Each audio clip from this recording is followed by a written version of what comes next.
রাজ্যে কার্যত উধাও শীত। আগামী কয়েকদিন তাপমাত্রার বদল নেই। বড়দিন থেকে কমবে পারদ, তবে জাঁকিয়ে শীত নয়।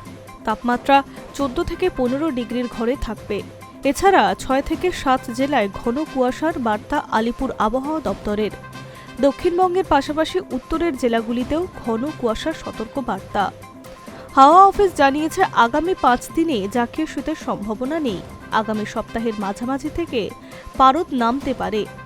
বড়দিনের তাপমাত্রা কমার সম্ভাবনা, 2 ডিগ্রি সেলসিয়াস পর্যন্ত পারদ নামতে পারে। তবে জাঁকিয়ে শীত নয়। শনিবার থেকে সোমবার পর্যন্ত কুয়াশার সম্ভাবনা বাড়বে রাজ্যের 6 থেকে 7 জেলাতে। ঘন কুয়াশা ও বাকি জেলাগুলিতে মাঝারি কুয়াশার পূর্বাভাস।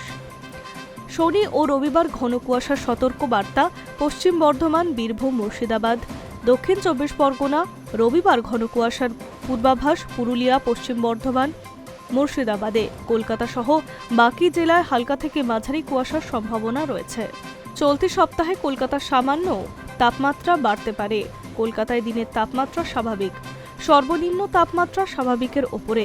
সকালে হালকা কুয়াশা, পরে পরিষ্কার আকাশ। শুষ্ক আবহাওয়া, বৃষ্টির কোনো সম্ভাবনা নেই। দিনভর শীতের অনুভূতি কার্যত উধাও। সপ্তাহান্তে জাঁকিয়ে শীতের কোনো সম্ভাবনা নেই। শনিবার সর্বনিম্ন তাপমাত্রা 16.2 ডিগ্রি। উত্তরবঙ্গে শীতের আমেজ বজায় থাকবে। তাপমাত্রার বড়সড় পরিবর্তন নেই। দিনের বেলা শীত অনুভূত হবে অনেকটাই। মালদহ, উত্তর ও দক্ষিণ দিনাজপুরে সকালের দিকে ঘন কুয়াশা দেখা গিয়েছে শনিবার। রবিবারও ঘন কুয়াশা থাকতে পারে উত্তর ও দক্ষিণ দিনাজপুরে।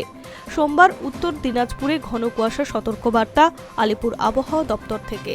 High news network.